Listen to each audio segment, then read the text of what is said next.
In the autumn of 1888, a series of brutal murders in the East End of London lit a flame that sent shockwaves reverberating around the civilized world and caused a scandal that struck right at the heart of the British establishment.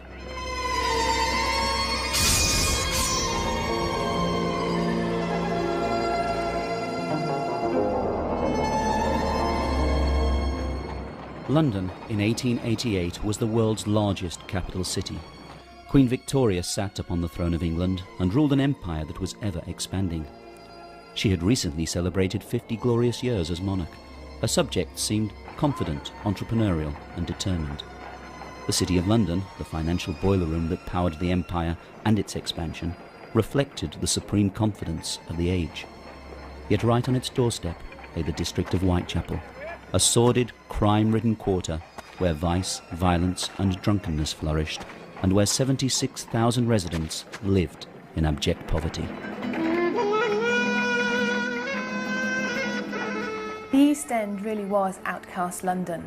In 1883, when the chairman for the London school boards did a report, he reported that out of sort of 1,129 families, 871 of them were living in rooms just one room big, and up to 9 people per room. Whitechapel had the capital's worst slums, worst overcrowding and highest death rates. It was also the immigrant district, and the 1880s had seen a huge influx of Jewish refugees fleeing persecution in Russia, Poland and Romania. Parts of Whitechapel had the appearance of a foreign town, whose inhabitants, mostly lower-class Jews, spoke their own language and dressed differently to the other citizens of the East End. There was a very large Jewish community in the East End. There had been a huge immigration into the East End in the 1880s. The immigrants were living in a way that was different to the Gentile population, and a lot of the Gentile population resented that. Not so much resented the fact that these people were Jewish, although there was anti-Semitism. Inevitably, this led to a certain amount of racial tension, as these immigrants were accused of taking English jobs and English homes. But whether they were Jew or Gentile, all those who lived in the area shared one thing in common: life was a daily battle for survival. The area was terribly overcrowded. People lived crammed together in miserable circumstances, in absolutely dire poverty. All arches damp and dripping, and there was sort of straw on the floor and lots of horse dropping, all horses everywhere. The area was very, very grim, very poverty-stricken. There's no sanitation. There's just off the main highways and byways you've got loads of alleyways and courts with people just throwing out their sewage and their rubbish. I mean, the stench must have been awful in the East End. For the poor and destitute, the main accommodation was offered by the common lodging houses. There were 233 of them in Whitechapel, and each night 8,500 men, women and children sought shelter within their decaying walls. Now, if you were in a common lodging house, because of course nobody could afford their own sort of flat or house, it would cost you 8p for a double bed, 4p for a single one, and if you couldn't afford that, for 2p you could go to sleep standing up, lined up against a rope, stretched from one side of the room to the other, and hundreds of men, women and children did that every night in Whitechapel. For the women, there were few career opportunities, and those that were available paid a pittance, barely enough to cover the cost of a bed in a common lodging house, and certainly not enough to pay for food as well. So many of them turned to prostitution, not out of any real choice, but out of a necessity to survive. The Met actually sort of estimated that there were over 1,200 prostitutes of a very low class actually working in Whitechapel. On the surface, Victorian London may have seemed supremely confident and eminently respectable, but beneath that surface there lurked a general feeling of extreme unease. In the 1880s, you had all these different fears and anxieties, and this kind of social fear, really, of things that were going on, the changes to the ordered society that the middle classes and the upper classes were so used to. And it was a period where a lot of people were frightened. There was a genuine fear that there was going to be a revolution. The East End came to be the focus for all of that anxiety, all of that social anxiety. Jack the Ripper came along at just the right time, in just the right place, and he frightened people in the same way as all these other fears were frightening people. And so Jack the Ripper, in many ways, became the embodiment, the physical embodiment of all of those anxieties. If the Ripper could step across the border from the poverty-stricken, immoral East End and infect the rest of London, then so could all of these other kind of nebulous fears spill across and bring about an awful lot of social unrest and social change. But the fact is that it did penetrate the consciousness of the people in a way that an ordinary murderer hadn't done in the past and would never do again. At around 3:40 a.m. on August 31st, 1888, a carter named Charles Cross was walking along Bucks Row here in Whitechapel when, in a gateway that used to stand here, he saw what he took to be a bundle lying on the ground. Thinking it was a tarpaulin that might prove useful, he went over to inspect it, but stopped in his tracks when he saw it was a woman lying there. Moments later, he heard footsteps behind him, and turning, saw another carter, Robert Paul, approaching. Nervously, the two men approached the silent form and stooped down over the body. Charles Cross felt the woman's hands. They were quite cold. Robert Paul, meanwhile, was leaning over, trying to see if he could detect any sign of breath. He couldn't. But when he touched the chest, he fancied it moved slightly. "I think she's breathing," he told his companion, "but very little, if she is." Paul wanted to sit the woman up, but Charles Cross didn't want to touch the body any further. So they thought they'd wasted enough time at the scene, so they pulled her skirts down to cover her decency and went on their way, agreeing to tell the first policeman they met of their find. But what neither man had noticed in the darkness was that the woman's throat had been cut so savagely that her head had almost been severed from her body. That discovery was made by PC John Neal as he walked his beat along Bucks Row shortly after Cross and Paul had left the scene. It was he who raised the alarm and sent for local medic Dr. Llewellyn, who, having carried out a cursory examination of the body, gave orders for its removal to the mortuary. Here the night held a further shock, for when Inspector Spratling arrived to take down a description of the deceased, he discovered something that had so far eluded everyone. Beneath her blood-stained clothing, a deep gash ran along her abdomen. She had been disemboweled. Jack the Ripper's reign of terror had begun.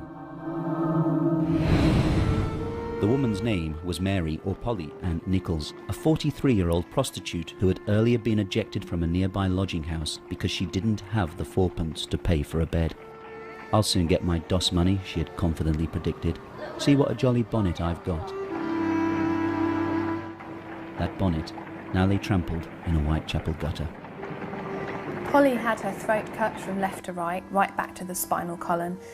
She had several incisions on her body. She was ripped up to the breastbone, but no organs were removed that we know of from Polly. Since the murder had taken place on the eastern fringe of Whitechapel, responsibility for its investigation fell to the officers of the Metropolitan Police's J Division. However, there had already been 2 previous murders that year in the very heart of Whitechapel, and they were being investigated by detectives of H Division, headed by Inspector Edmund Reed.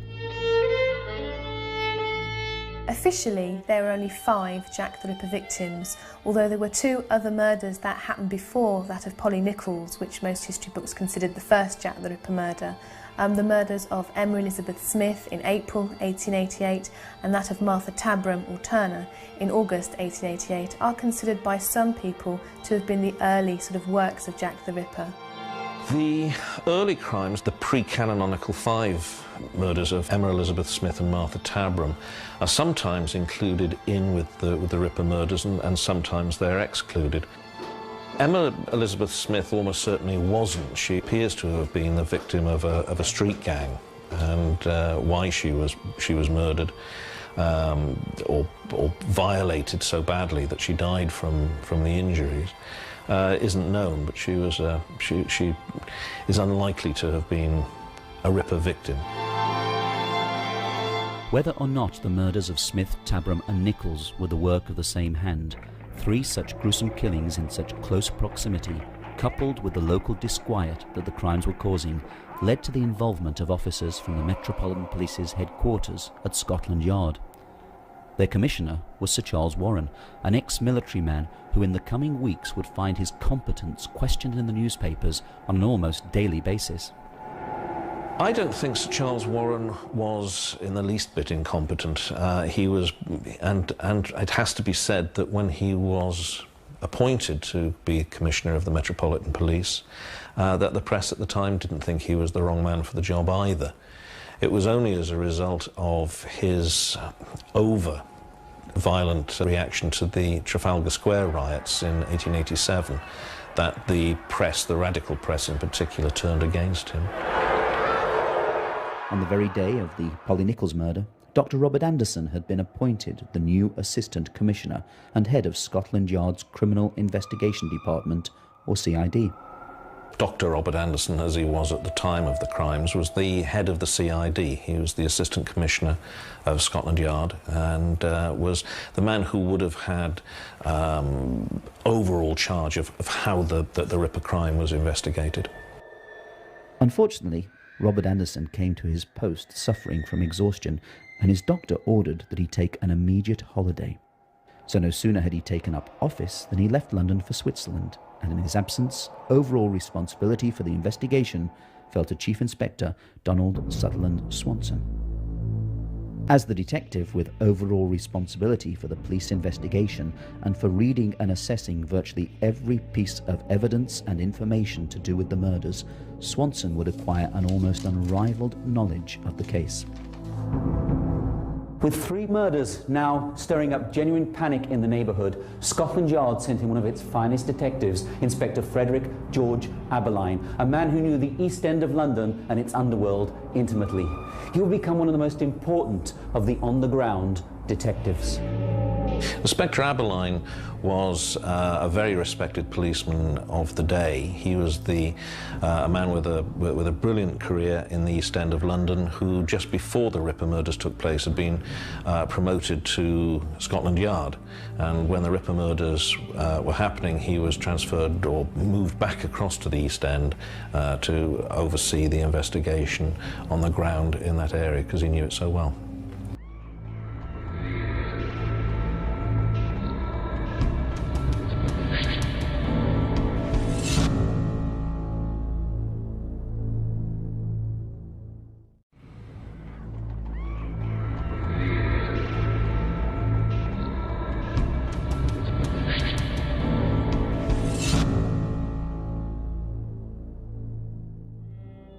One of the problems facing the police was that the district where the murders occurred was one of the most crime-ridden and densely populated quarters of the Victorian metropolis.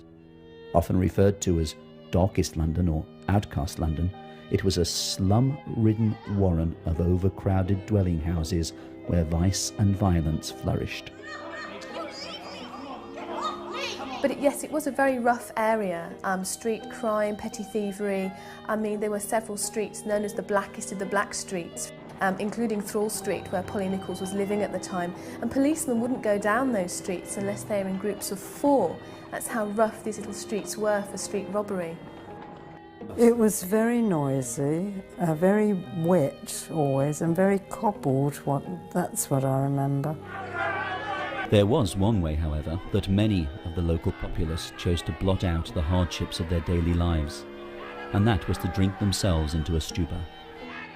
Drunkenness was very common in Whitechapel and the whole of the East End, really. People, it was a vicious circle. As soon as they had some money through work, they would go to the pub to drink their sorrows away, basically. So you would have your family, and if you're a gentleman, you'd give your wife some money, and then she'd probably not spend it on food for the children, but also spend it on gin, because gin was so cheap at that time.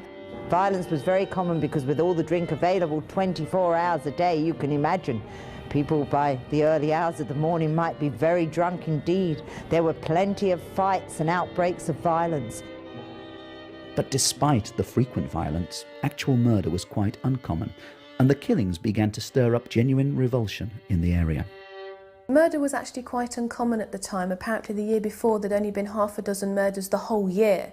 So obviously to have such a high level of crime, so many murders in literally a few weeks, it really did cause a huge widespread panic throughout not just the East End but the West End too. I mean, women would not go out after dark in the West End, and those who were forced to go out in the East End, we've actually got reports of them actually carrying guns and knives to protect themselves.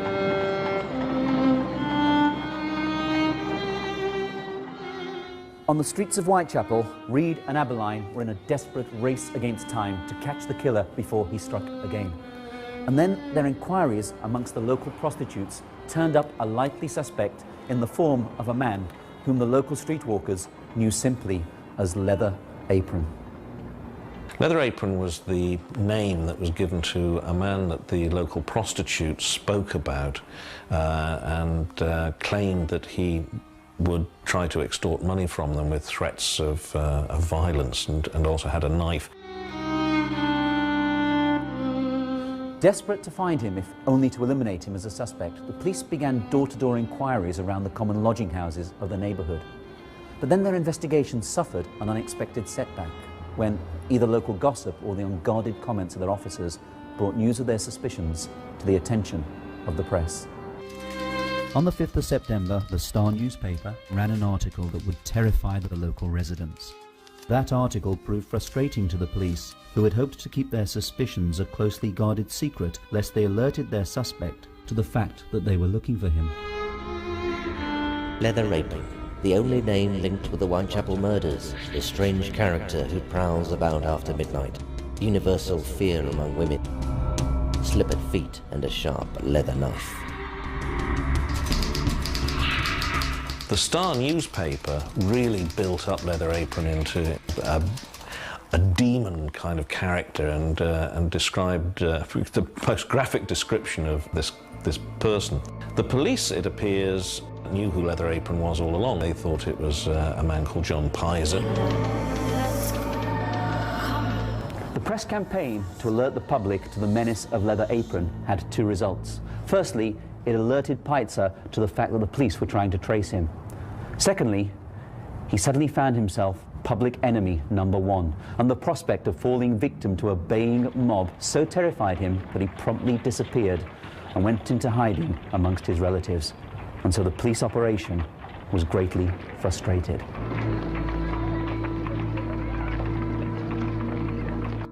The police reacted by adopting an arm's-length approach to journalists who, stung by this evident lack of trust, began grubbing around for any morsels of information that they could find. They shadowed detectives in the hope of discovering the identities of their witnesses. They attempted to loosen the tongues of police constables with drink or bribes. Some even resorted to an almost comical approach to the news gathering, hoping to gain a sensational scoop for their newspapers. One particular case which is interesting, there was a journalist who dressed up as a woman and was walking around the East End hoping that he might be approached by Jack the Ripper. But so many policemen were out in disguise that a bobby on the beat went up to him and said, "Here, are you one of us?" And he explained that he was a journalist out there and was promptly taken to the police station and detained for 2 hours and had to justify why he was wandering the streets dressed as a woman. The Leather Apron scare, however, had another more sinister effect on the area. The leather apron was the standard garment worn by a wide range of Jewish tradesmen, and egged on by lurid press speculation, signs of racial unrest began to surface in the neighbourhood. On the 7th of September, a journalist on the East London Advertiser sat down to pen his article for the next morning's edition. Referring to the murder of Mary Nichols, he wrote, "The murderer must creep out from somewhere. He must patrol the streets in search of his victims. Doubtless he is out night by night, and unless a watch of the strictest order be kept, the murder of Thursday will certainly be followed by a fourth." And in the early hours of that same morning, after the journalist had written his chilling prediction, but before the newspaper had actually hit the streets, the Whitechapel murderer struck again.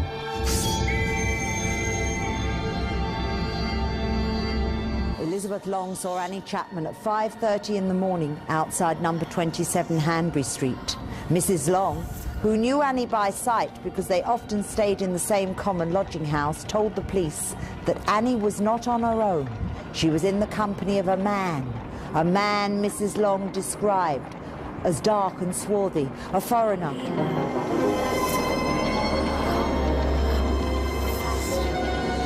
A little before 6 a.m. on the 8th of September 1888, John Davis, an elderly resident at number 29 Hanbury Street, came downstairs, walked along the narrow passageway and opened the back door. The sight that he saw shook him to his bones. Moments later, two workmen walking along Hanbury Street were suddenly startled when the door of number 29 burst open and a wild-eyed old man stumbled into the street. "Men," he cried, "come here."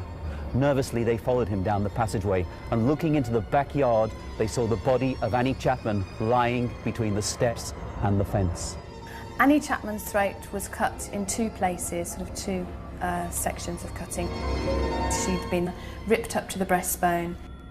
The small intestines were taken out of the body and placed over her right shoulder, and then two smaller flaps from the lower abdomen were placed over her left shoulder. And there, in the corner of the yard, lay a freshly washed leather apron.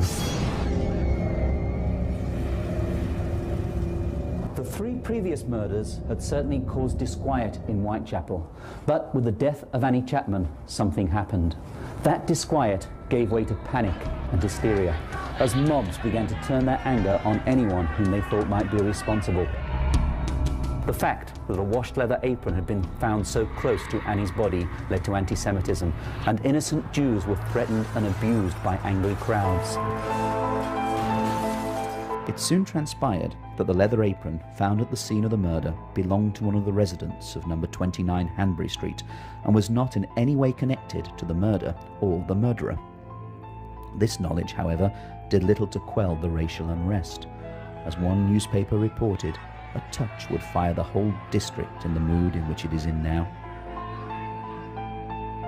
It was a widely held belief in the area that the authorities cared little for the fates of those who lived hereabouts.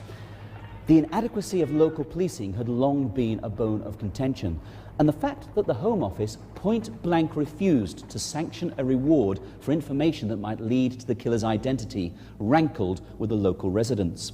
The foreman of the jurors at the inquest into Annie Chapman's death even went so far as to express the view that the murders of both Chapman and Nichols might easily have been prevented had the government offered a reward in the wake of Martha Tabram's killing.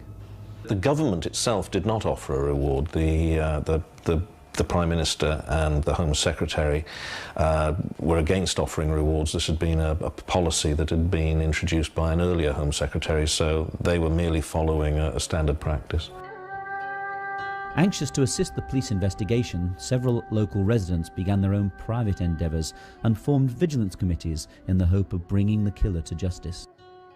The vigilance committees are an important part of the Jack the Ripper case. They did have certain beats and they had their own patrols, but the most important of all of the vigilance committees was that run by the president, George Lusk, and the sort of Mile End committee formed on the 10th of September 1888. Now that was very organised. These were, although a lot of the members were unemployed, a lot of them were local people, local men, they were organised, but they not only patrolled the streets on beats, as I said, with a police whistle, a stick and galoshes on the regular beats. They also did lots of other things like physically writing to people to try and get things changed. They wrote to the government, to the Queen, to the Home Office. So they weren't just sort of groups of mobs on the streets. On the 10th of September, Sergeant William Thick went round to number 22 Mulberry Street and arrested John Pizer. There is little doubt that the police were convinced that Pizer was the man known as Leather Apron, and so as Sergeant Thick escorted him into Leman Street Police Station, feeling must have been running high that the Whitechapel murderer had been caught. But under interrogation, Pizer was able to provide cast-iron alibis for the nights of the two most recent murders, and the police quickly ruled him out as a suspect. He even appeared at Annie Chapman's inquest, where he was given the opportunity to publicly clear his name. It was at that inquest that Dr. George Bagster Phillips, the police surgeon who had examined Annie Chapman's body as it lay in the backyard of number 29 Hanbury Street, raised a chilling possibility. The fact that her killer had removed her womb, he stated, suggested that the reason for her murder may well have been to obtain that particular part of her anatomy. Furthermore, the speed with which he did it and the skill displayed hinted that he may well have possessed some anatomical knowledge. The question of medical knowledge or surgical skill, we have to make the distinction between anatomical knowledge, meaning knowing where the organs are and where to find them, and surgical skill, which is the ability to actually extract them. The question is difficult to answer. Some of the doctors at the time thought that he had both. Some thought that he had the anatomical knowledge, the kind of knowledge that a horse slaughterer or a butcher or somebody like that would have had, but not necessarily a surgical skill. Another doctor said that it would have taken him, in those circumstances, a lot longer to have committed the mutilations, and so therefore there was surgical skill exhibited. Other people said no surgical skills, no anatomical knowledge, just did what he did, and it was lucky that he found whatever it was that he found.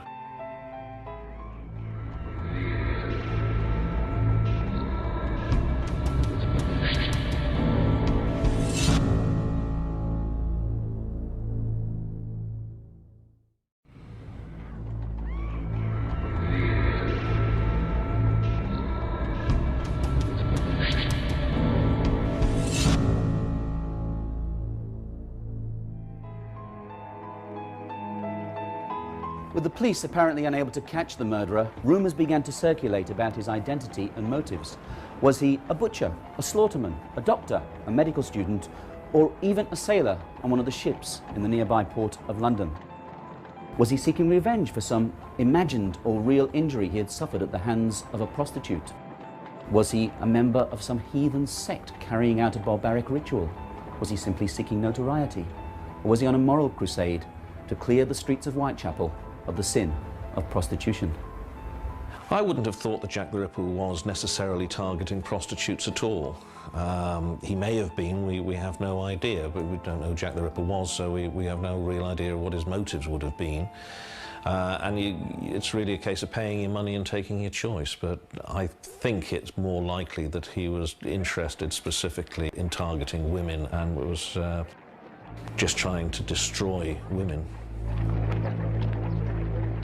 Many who lived in the neighbourhood were convinced that they at least knew his occupation.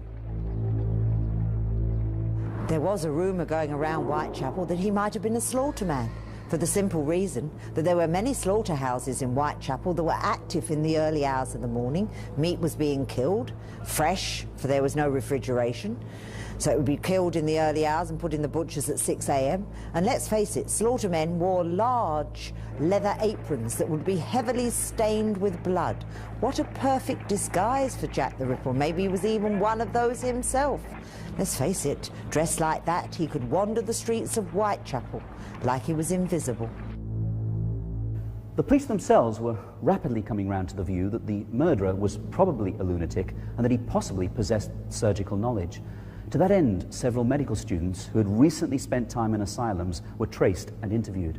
But as with so many avenues of inquiry, this one also led to a dead end, and one by one, the students were exonerated of any involvement in the crimes. The beleaguered police officers were now coming under increased criticism from the press and public alike for their inability to catch the killer. But was that criticism justified? The police investigation, generally speaking, was handled as well as it could be. It's difficult to know what else they could have done.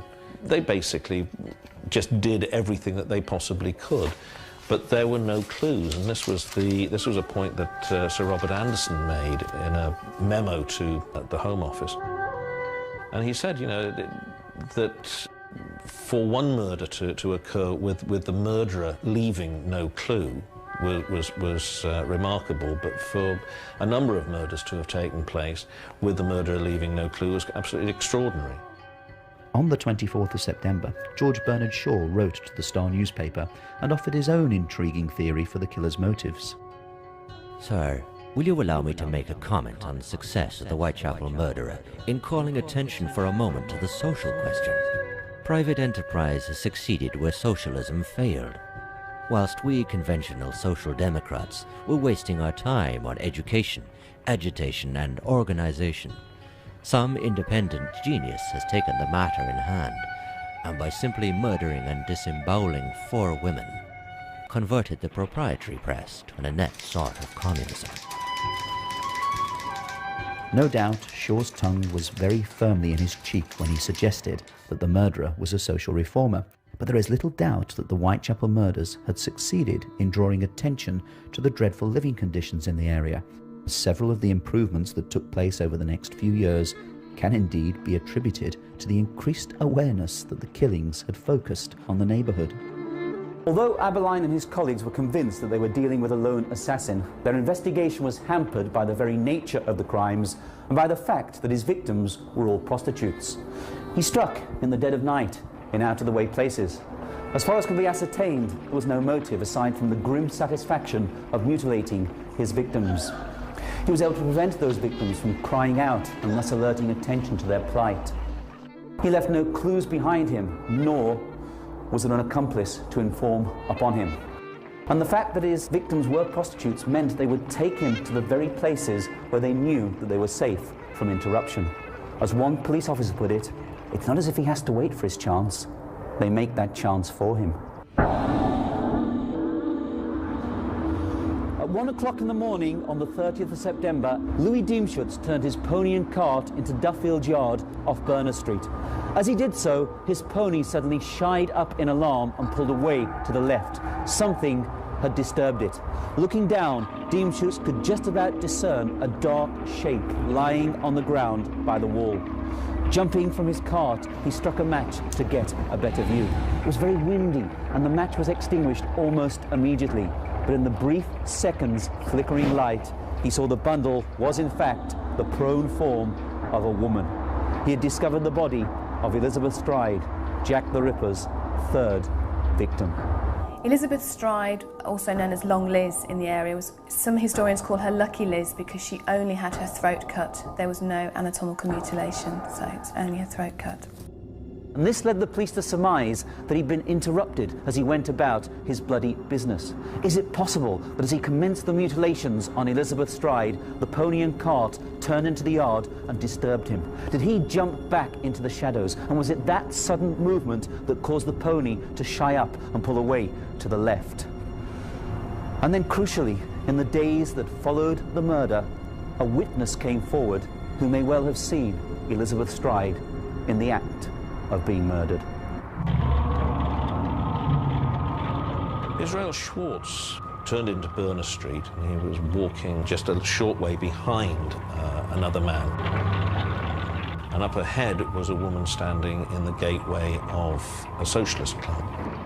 And he saw this man approach the woman. They exchanged words. Then there was an altercation. He was violent with the woman. He threw her to the ground.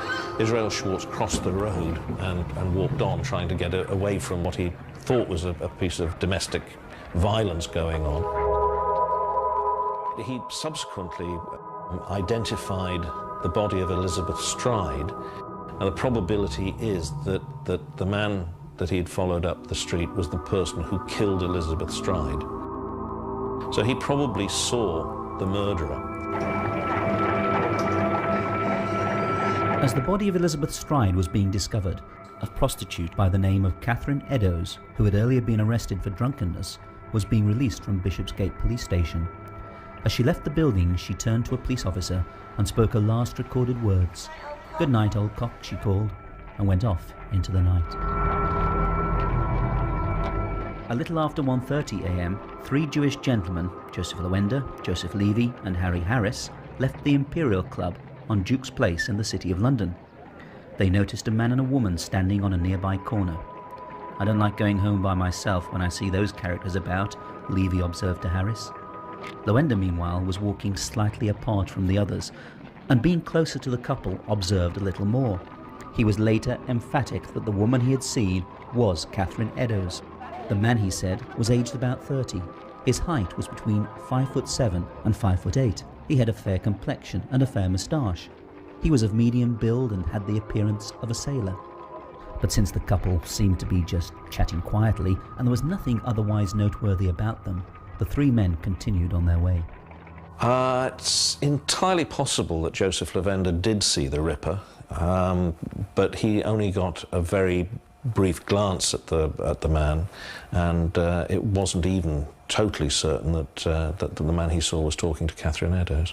At 1:45 in the morning, PC Watkins of the City Police walked his beat here into Mitre Square. The only noise he heard was the sound of his own footsteps. He'd walked this way 15 minutes previous and found the square to be quite deserted. Little now seemed to have changed as he shone his lantern into the square's dark recesses. But when the beam fell upon the spot in the square's south corner, it illuminated a horrific sight: the mutilated body of Catherine Eddowes. The injuries that Catherine sustained were really horrific in Mitre Square. She had her throat cut from left to right back to the spinal column. The murderer then ripped her up to the breastbone, disemboweled her, took away her kidney. He then placed her intestines over the shoulder. But not only that, to her body he actually disemboweled her, of course, which happened to most of the victims, but it was her facial injuries which were sort of really notorious, because he cut off the section of her nose, he partially severed her ear, he slashed her face continuously, and then also had V-shaped triangular flaps underneath her eyes, just there. In Mitre Square, the murderer had crossed the boundary and struck in the City of London, the financial square mile. And this meant that another police force now became officially involved in the investigation. The Ripper crimes were investigated chiefly by two forces, and that's the City of London Police, which is responsible for the square mile, the business heart of the capital, and then the Metropolitan Police, which is referred to as Scotland Yard generally, but is the Metropolitan Police which has responsibility for the rest of London. Although the previous murders had actually taken place on Metropolitan Police territory, the City Police were already active in the hunt to find the killer. Major Henry Smith, the acting City Police Commissioner, had given instructions that extra plainclothes detectives were to patrol the city's eastern fringes where it bordered with the East End of London. And at the exact moment when Catherine Eddowes was being murdered in Mitre Square, 3 city detectives were searching passageways just a few streets away. And yet the killer had succeeded in striking right under their noses and had then melted away into the night. But in fairness to the police of both forces, the murderer was greatly aided by the layout of the area. In early September, Inspector Henry Moore of the Metropolitan Police's H Division had given an interview to an American journalist and had explained how the murderer's apparently miraculous escapes from the scenes of his crimes were in fact greatly assisted by the Warren-like complexity of the Whitechapel streets and alleyways. My men formed a circle around the spot where one of the murderers took place, guarding. They thought every entrance and approach, and within a few minutes they found 50 people inside the lines. They had come in through 2 passageways which my men could not find, and then these people never locked their doors, and the murderer has only to lift the latch at the nearest house and walk out through it and out the back way. But with the trail from Mitre Square apparently still fresh, the City Police set off in pursuit of the killer. And this night we know exactly which direction he went in, because on this night the Whitechapel murderer left behind a clue. At 2:55 in the morning, PC Alfred Long turned into Goulston Street, and in a doorway of Wentworth dwellings he found a clue. A piece of blood-stained apron. It had been taken from Catherine Eddowes' body. The murderer had used it to wipe the blood from his hands and from the blade of his knife. It is a clue because it answers a vital question concerning the killer's appearance as he fled the scenes of his crimes. The common thought is that the Ripper would have gone from the crimes covered in blood, but in fact it's possible that he probably wasn't covered in blood at all. He certainly, once he had sliced the victim's throat, we know from the rather repellent blood splashes and splatterings that were all over the place that the blood would have emptied from the victim, and once the heart stops beating, then the amount of blood that is going to spurt out when you start doing the mutilation would have been relatively small. So he would have had blood on his hands and possibly on some part of his clothing. Whether it would have shown up in the dark, and he could have used gloves, may have worn an overcoat which he either took off before committing the crimes or which was open and which he could have buttoned up afterwards. Indeed, the apron tells us just how much blood he did have upon his person, for as he made his way through the streets, he was wiping away the evidence, and by the time he reached the doorway, his hands and knife were evidently clear of any incriminating stains, and thus he was able to discard the apron. But the doorway contained something else, for scrawled in chalk on its wall was a message which read, "The Jews are the men that will not be blamed for nothing."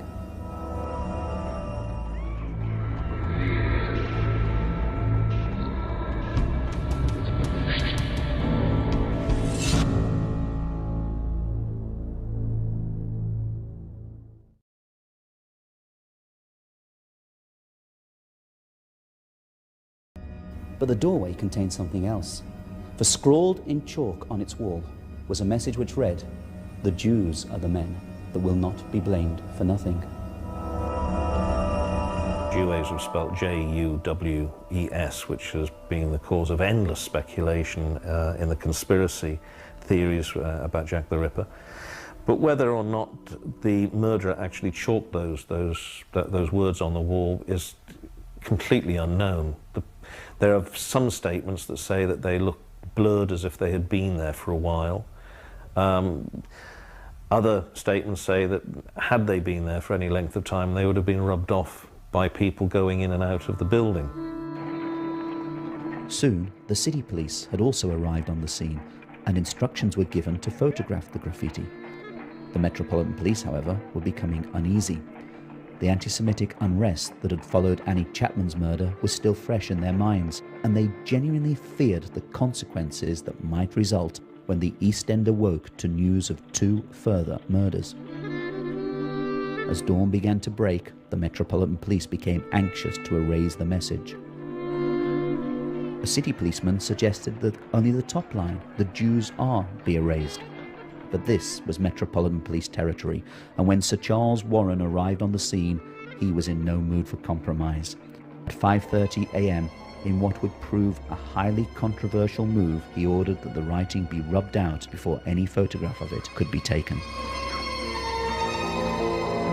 He elected to have the words rubbed out, chiefly because he didn't think that there was any way that they would be able to mask those words from the general public, who would soon be thronging that area for the famous Petticoat Lane market.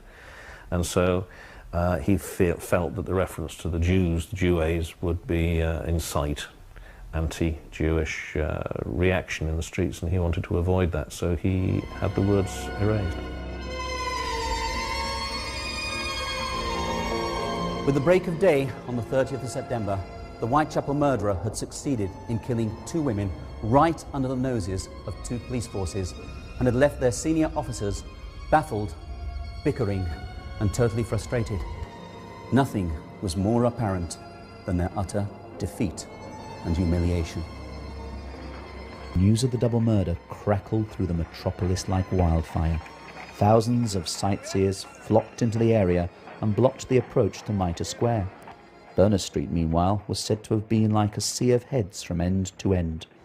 Those who had houses or businesses that overlooked the murder sites openly charged admission for ghoulish spectators to gaze down upon the crime scenes. You had lots and lots of people coming in from elsewhere, other parts of London, even coming along from the provinces, and there are press reports about lots of coaches and carriages arriving and bringing people to look at the streets. There were lots of vendors and street street vendors and hawkers out on the street selling everything from cheap cereal books and pamphlets through to fruit and any other kind of comestible, to service the crowds of the people that were gathering at the murder sites and other places. There was almost a kind of carnival atmosphere going on at times in Whitechapel as a result of the murders. Press criticism of the police increased. The Star went so far as to accuse the entire force of being rotten to the core.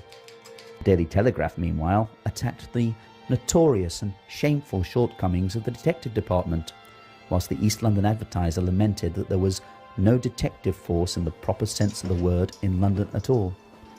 On the 2nd of October, at a demonstration by the unemployed in Hyde Park, a huge banner expressed the feelings of many Londoners. It read simply, "The Whitechapel Murders. Where are the police?" The police were in fact rigorously pursuing their investigations, albeit they had adopted a policy of guarded secrecy to prevent their lines of inquiry from becoming public knowledge. One of Sir Charles Warren's first actions in the days that followed the double event was to order extra police into the district.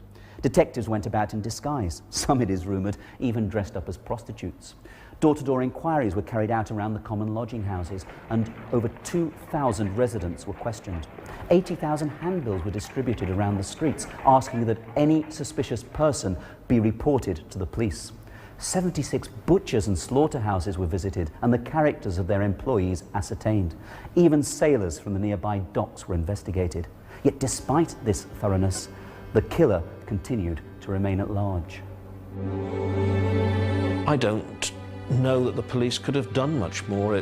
They didn't have any kind of technology that we have today. Their forensic science was in its infancy.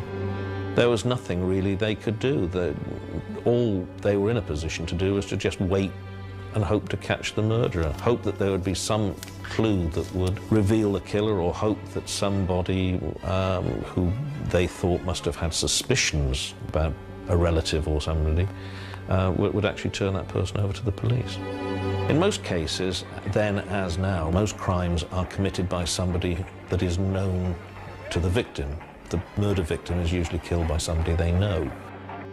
When it's a random killing and they don't know the killer, there is nothing to connect the killer with the victim, and consequently, unless some sort of clue is left or there are witnesses, but even if there are witnesses, you've still got to catch the guy before you can confront him with the witness.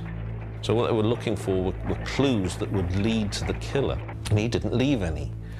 So the only thing that they could really do was to flood the area with police and just hope that the next time he killed somebody there would be policemen around who would be able to catch him. But that didn't ever happen, and so the Ripper got away.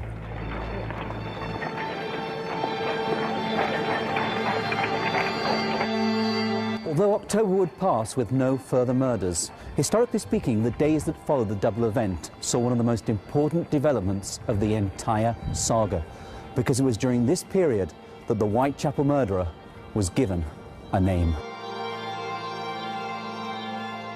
In the wake of the double murder, Sir Charles Warren gave permission for a letter to be released, which on the 27th of September had been sent to the Central News Agency. Written in red ink and addressed to the boss, it boasted in mocking terms, Dear boss, I keep on hearing the police have caught me, but they won't fix me just yet. I have laughed when they looked so clever and talked about being on the right track. That joke about murdering gave me real fits. I am down on whores, and I shan't quit ripping them till I do get buckled. Grand work the last job was. I gave the lady no time to squeal. How can I catch me now? Chillingly, the letter was signed, Jack the Ripper. The police obviously thought the Dear Boss letter did come from the murderer because they reproduced it on huge bill posters and plastered those all around London, so they obviously thought it was genuine. A lot of people actually today, historians-wise, believe what the later police officials believed, that it was actually written by an enterprising journalist.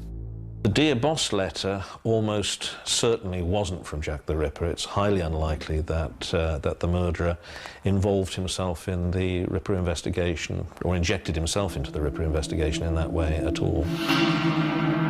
The release of the Jack the Ripper letters proved to be a disastrous mistake. The resultant publicity did nothing to unmask the killer, nor for that matter, the letter's author. What it did do, however, was inspire imitations, and the police found themselves swamped by a wave of bogus Jack the Ripper correspondence.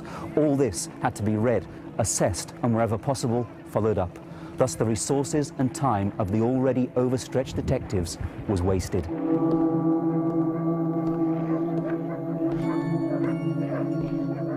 One of the most misreported initiatives of the Metropolitan Police, that of using bloodhounds, originated around this time. The idea had originally been given to Sir Charles Warren by the Home Office. Warren was not overly convinced that bloodhounds would be of any use and queried how a dog could be expected to track the killer without a piece of his clothing or a trace of his blood on streets where people had been walking all night long. His reservations notwithstanding, trials were held in 2 London parks, and Warren appears to have found the results encouraging. Indeed, so impressed was he that he gave instructions that in the event of another murder, the body must not be touched until bloodhounds could be brought and put on the scent. On the 6th of October, Robert Anderson returned from leave and took overall charge of the police investigation. From that point on, he, like Swanson, became familiar with every facet of the case. On the 13th of October, the police began a massive search of some of the area's worst slums. For almost a week, officers entered every room of every house. They searched under the beds and looked inside the cupboards. They scrutinized every knife they could find and interviewed hundreds of landlords and their lodgers. But the killer evaded detection, and letters purporting to come from him continued to frustrate the police investigation.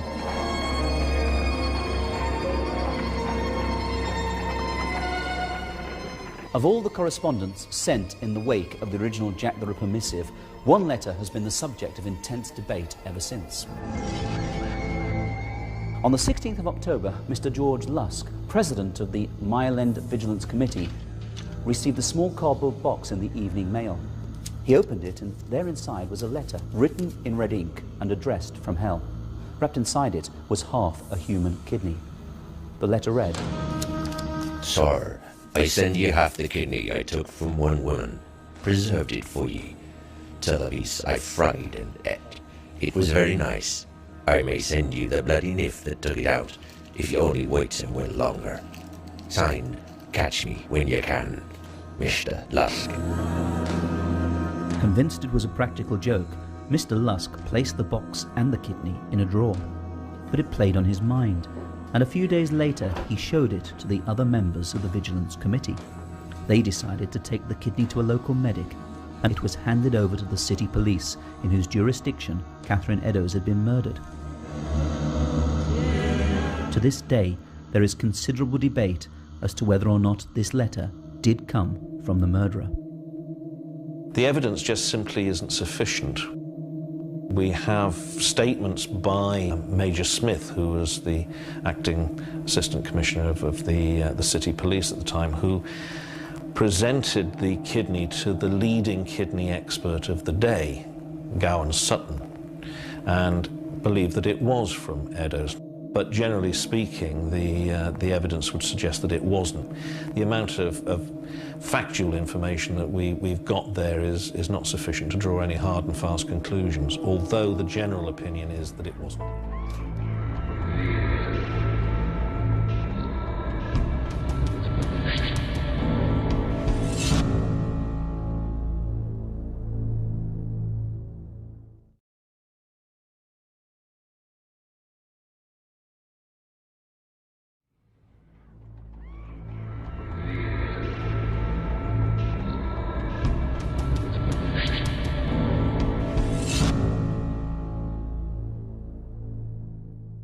Over 100 years have now passed since the so-called Autumn of Terror, and easily as many suspects have been put forward as likely perpetrators of the crimes.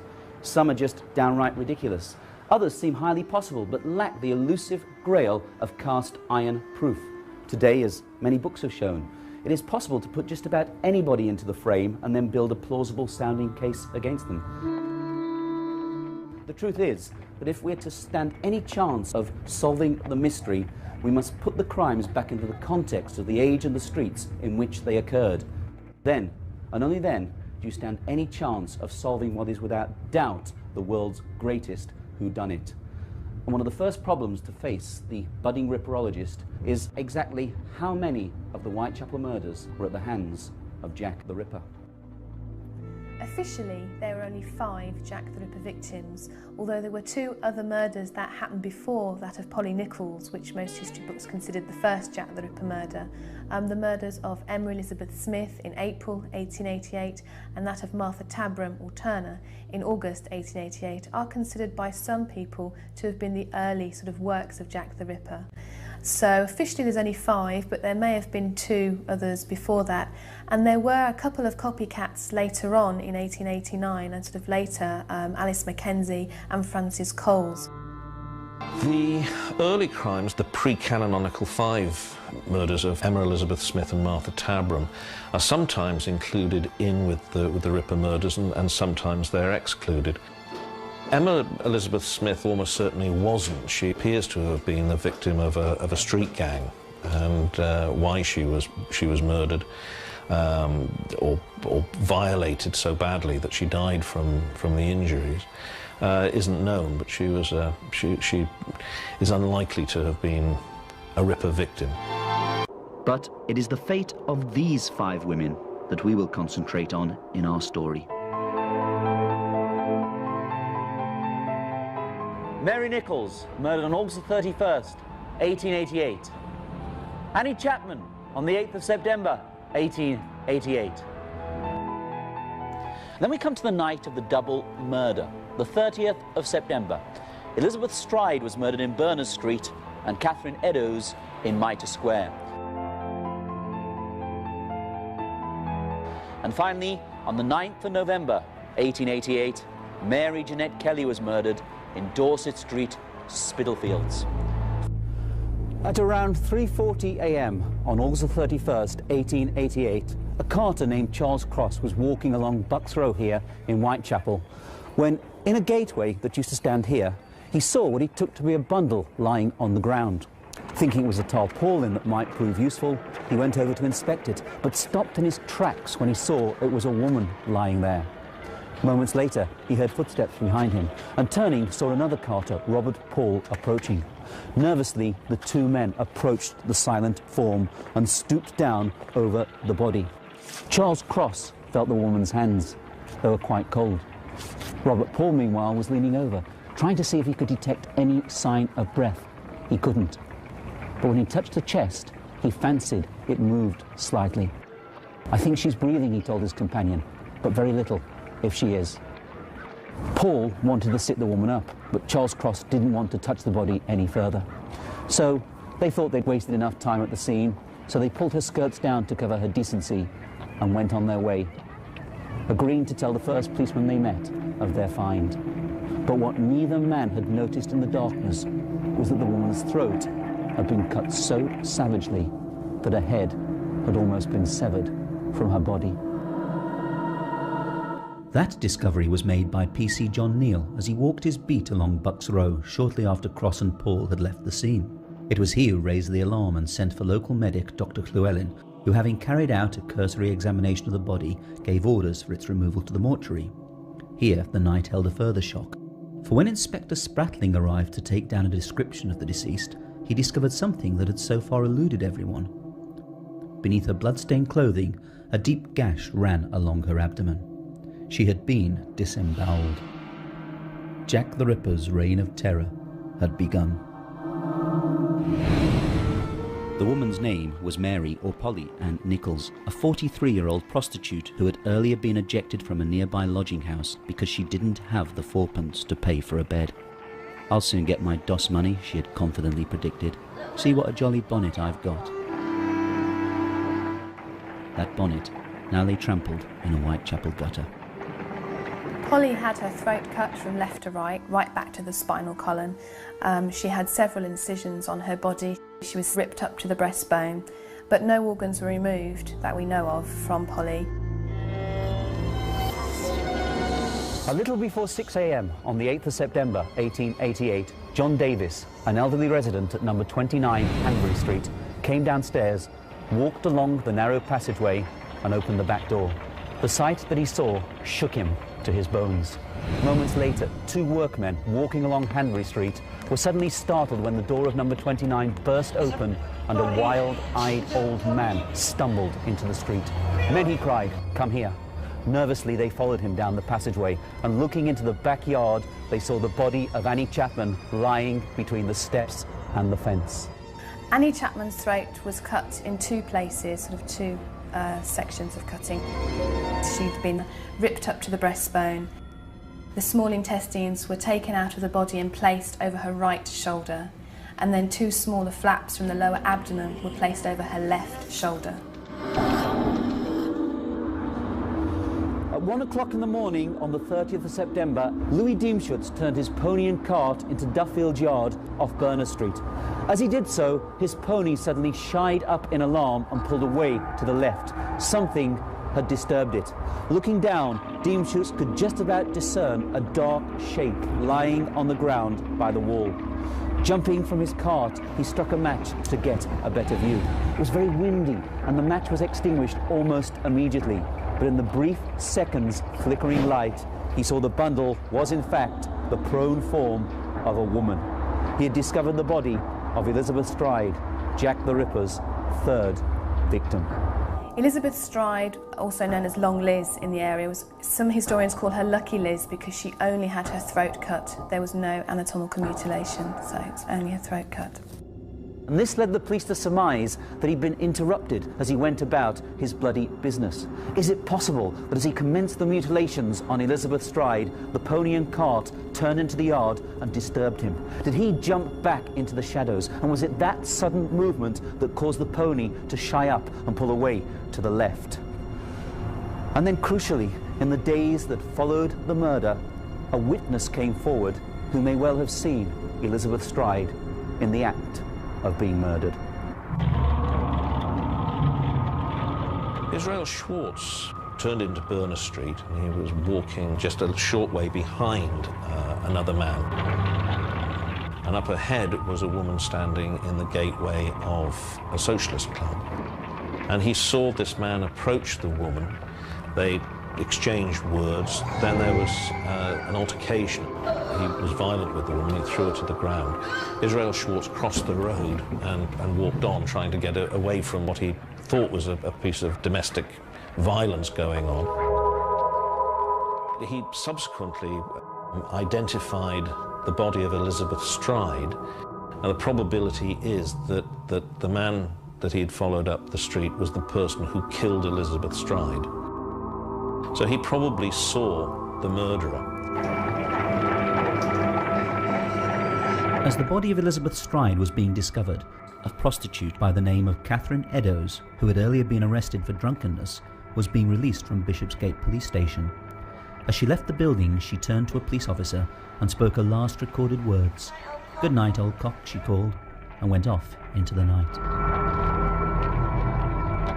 A little after 1:30 a.m, 3 Jewish gentlemen, Joseph Lowender, Joseph Levy and Harry Harris, left the Imperial Club on Duke's Place in the City of London. They noticed a man and a woman standing on a nearby corner. "I don't like going home by myself when I see those characters about," Levy observed to Harris. Lowender, meanwhile, was walking slightly apart from the others, and being closer to the couple, observed a little more. He was later emphatic that the woman he had seen was Catherine Eddowes. The man, he said, was aged about 30. His height was between 5'7" and 5'8". He had a fair complexion and a fair moustache. He was of medium build and had the appearance of a sailor. But since the couple seemed to be just chatting quietly, and there was nothing otherwise noteworthy about them, the 3 men continued on their way. It's entirely possible that Joseph Lowender did see the Ripper, but he only got a very brief glance at the man, and it wasn't even totally certain that the man he saw was talking to Catherine Eddowes. At 1:45 in the morning, PC Watkins of the City Police walked his beat here into Mitre Square. The only noise he heard was the sound of his own footsteps.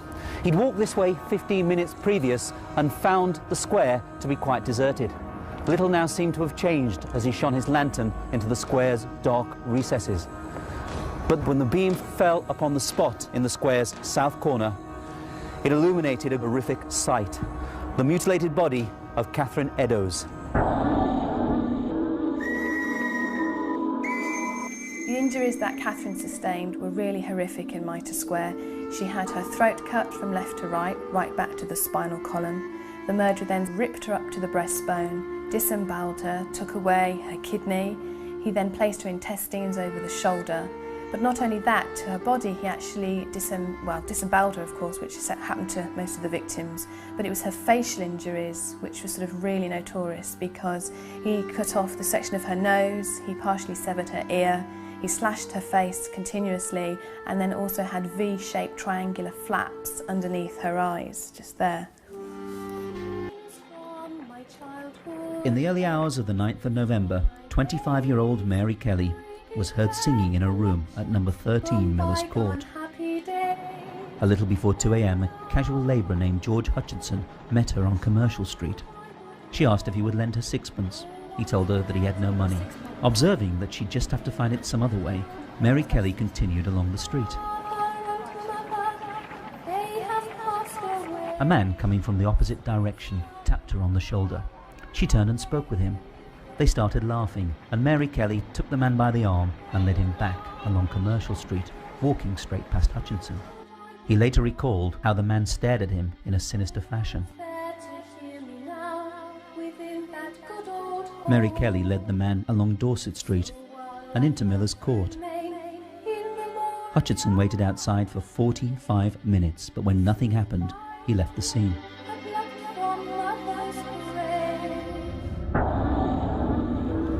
Shortly before 4 a.m, two of Mary's neighbours heard a soft cry of murder, but since such cries were a common occurrence in the area, they both ignored it. At 10:45 a.m. on the 9th of November 1888, Mary Kelly's landlord, John McCarthy, sent his assistant, Thomas Bowyer, round to number 13 Miller's Court to collect her overdue rent. Moments later, an ashen-faced Bowyer returned. "Governor," he stammered, "I knocked on the door. I could not make anyone answer. I looked through the window and saw a lot of blood." The two men hurried back to Miller's Court, where, looking through the broken window, John McCarthy gazed upon an horrific sight. The bedside table was covered with what appeared to be lumps of human flesh, and there, on the bed, barely recognizable as human, lay the mutilated body of Mary Kelly. Soon, Inspectors Walter Dew and Walter Beck had arrived at the scene, and by 11:30 a.m, Inspector Aberline had joined them. But amazingly, it would be another 2 hours before any of them entered Mary Kelly's room.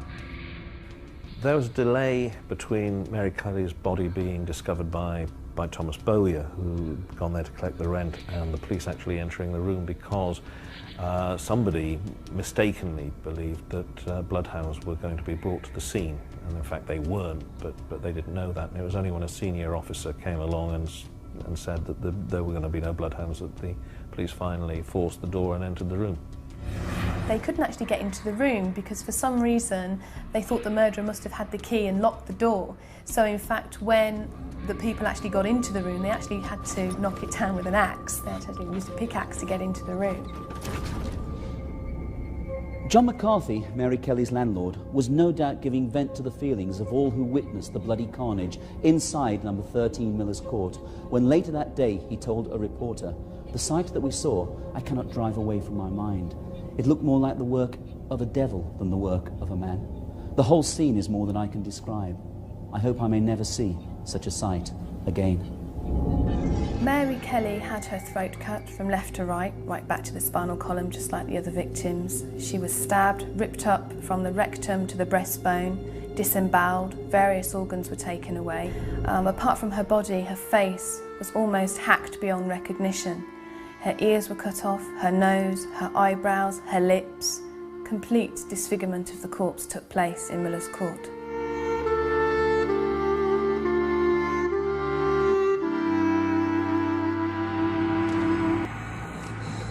At noon on Monday the 19th of November, the bell at St Leonard's Church in Shoreditch began to toll a morning knell as a coffin of elm and oak was carried out of the gates in front of a crowd some several thousand strong. Men and women alike could barely control their emotions as the funeral procession set off for St Patrick's Roman Catholic Cemetery in Leighton. It was with great difficulty that the police forced a path for the cortege, as onlookers jostled to touch the coffin and read its simple brass plate, Marie Jeanette Kelly, died 9th of November 1888, aged 25 years.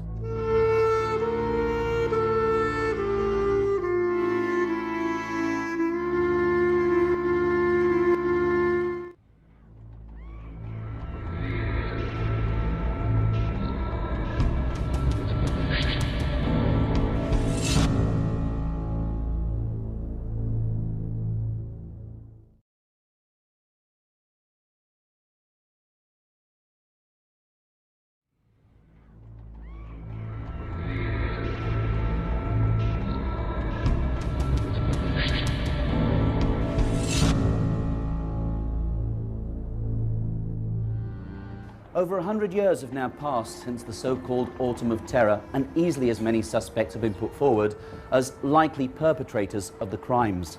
Some are just downright ridiculous. Others seem highly possible, but lack the elusive grail of cast iron proof. Today, as many books have shown, it is possible to put just about anybody into the frame and then build a plausible sounding case against them. The truth is that if we're to stand any chance of solving the mystery, we must put the crimes back into the context of the age and the streets in which they occurred. Then, and only then, do you stand any chance of solving what is without doubt the world's greatest whodunit. And one of the first problems to face the budding ripperologist is exactly how many of the Whitechapel murders were at the hands of Jack the Ripper. Officially, there were only 5 Jack the Ripper victims, although there were 2 other murders that happened before that of Polly Nichols, which most history books considered the first Jack the Ripper murder. The murders of Emma Elizabeth Smith in April 1888 and that of Martha Tabram or Turner in August 1888 are considered by some people to have been the early sort of works of Jack the Ripper. So officially there's only 5, but there may have been 2 others before that. And there were a couple of copycats later on in 1889 and sort of later, Alice Mackenzie and Francis Coles. In the century and more since the murders occurred, the Victorian police have been subjected to a constant barrage of criticism owing to their apparent inability to catch the killer. This is largely undeserved. They were, after all, hampered by a lack of modern investigative techniques. DNA profiling, forensic science, even fingerprinting were not established forms of police procedure. And can we, in all honesty, say that modern methods would have fared any better against a lone murderer who is not known to his victims and who leaves no clues behind? Indeed, it can be argued that, given the resources available to them, Inspector Abberline and his fellow detectives did a first-rate job. And let us not forget that if, as seems likely, Mary Kelly was Jack the Ripper's final victim, then something most certainly happened to the killer when he left behind the bloody carnage at Miller's Court. The fact is, the murders stopped for a reason, and the only reason can have been that something happened to the murderer to stop him killing. Was he caught? Did he die? Was he incarcerated in a lunatic asylum? Murderers like this don't give up. Murderers like this continue unless they are caught. A number of senior officers are on record as having said that, or having favoured certain suspects as being Jack the Ripper. Most famously, there is Sir Robert Anderson and Donald Sutherland Swanson. In 1910, Sir Robert Anderson, as he had then become, wrote his memoirs entitled The Lighter Side of My Official Life. And in those memoirs, he states the following. Undiscovered murders are rare in London. And the Jack the Ripper crimes do not fall into this category. I am almost tempted to disclose the identity of the murderer, but no public benefit would result from such a course. In saying that he was a Polish Jew, I am merely stating a definitely ascertained fact. I will merely add that the only person who ever had a good view of the murderer unhesitatingly identified the suspect the instant he was confronted with him, but he refused to testify. So, not only does Anderson say that the police caught Jack the Ripper, he also claims that there was a witness who had seen the face of the murderer. But who was that witness? Well, it can only have been one of two people. Either Israel Schwartz, who saw the man attack Elizabeth Stride, or Joseph Luenda, who saw Catherine Eddowes talking with the man outside Mitre Square. I would personally say that it was Israel Schwartz, because Anderson also said that this man was the only person to have got a good view of the murderer. And Lavender only had a passing, took a passing look at the man that he saw, and really didn't pay very much attention at all, and consistently said afterwards that he would not be in a position to identify the man if confronted with him. Sir Robert Anderson presented a copy of his memoirs to his old colleague and fellow Ripper investigator, Donald Sutherland Swanson. In the 1980s, Swanson's grandson gave that copy to the Daily Telegraph. Pencilled notes that Swanson had scribbled into the margin of the book certainly made for interesting reading and brought modern-day Ripper investigators considerably closer to identifying Anderson's suspect. And he says the suspect was called Kosminski. Doesn't give us a Christian name, but insofar as research thus far has been able to reveal, there is only one Kosminski that could fit the bill, because we're told that this Kosminski was committed to an asylum, and the only Kosminski found in the asylum records, which was found by Martin Fido, is a man called Aaron Kosminski. Swanson also says that the reason the witness would not give evidence was because the suspect was also a Jew, and the witness's evidence would be the means of the murderer being hanged, which he did not want on his mind. If we believe the marginalia, then there was some reason why the police suspected him. He was taken with difficulty to a place called the Seaside Home to be identified, and that was probably the convalescent police Seaside Home in Brighton, where he was positively identified. The police then, for reasons which baffle everybody, released him. Now the probability is that they didn't have grounds for holding on to him any longer. Habeas Corpus Act means that you have to bring charges within a given period of time, or you have to release the individual.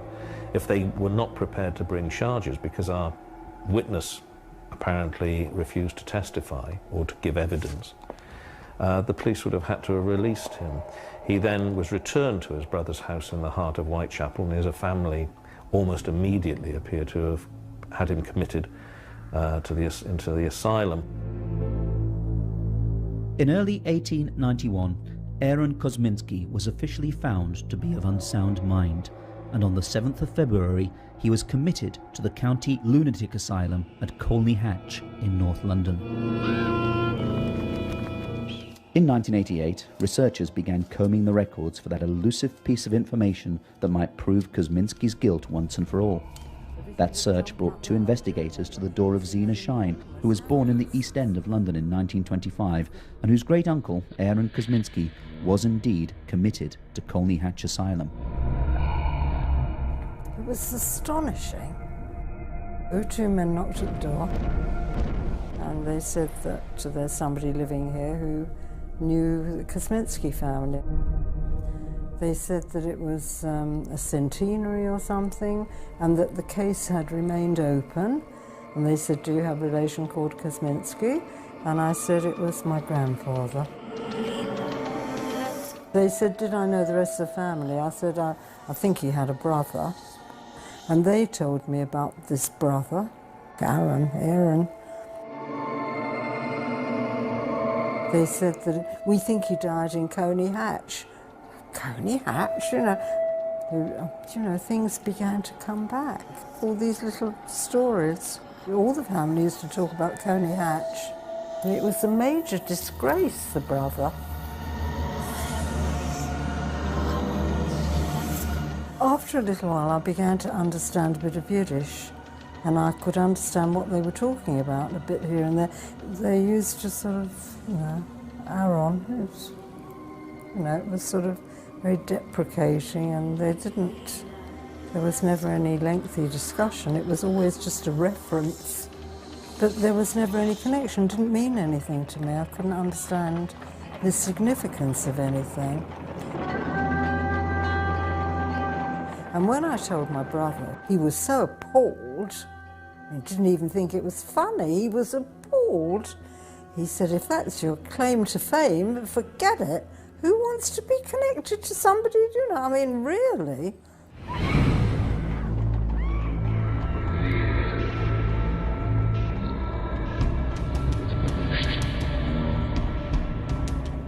And so we find ourselves today in the position of probably knowing more about the major suspect than the majority of the detectives at the time knew.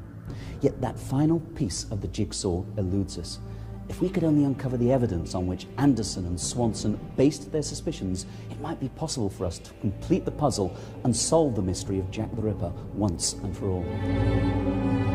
Unfortunately, many of the papers relating to the Jack the Ripper investigation have either been destroyed or else have disappeared from the official files, and without them it is impossible to establish the guilt of one particular suspect above all others. I haven't the remotest idea who Jack the Ripper was. I would put Kosminski at the top of the totem pole, as it were, simply because Anderson and Swanson were the two most senior officers investigating the Ripper case, and it's reasonable to assume that they would have known the evidence against every major suspect.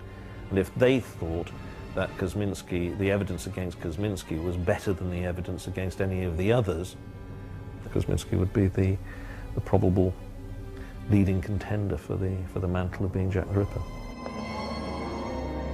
One thing, however, is certain. The legend of Jack the Ripper refuses to die, and interest in him increases with every year that passes. And with so many dedicated researchers still on his trail, the day may yet come when Jack the Ripper is finally brought to book. Until then, he will remain much what he has been for over 100 years. An elusive nightmare that haunts our imaginations, where he is able to instill feelings of fear and fascination in equal measure. But his story also provides a window through which we can gaze back onto a bygone age when a lone figure stalking the streets of London really did succeed in shaking the British establishment to its very core.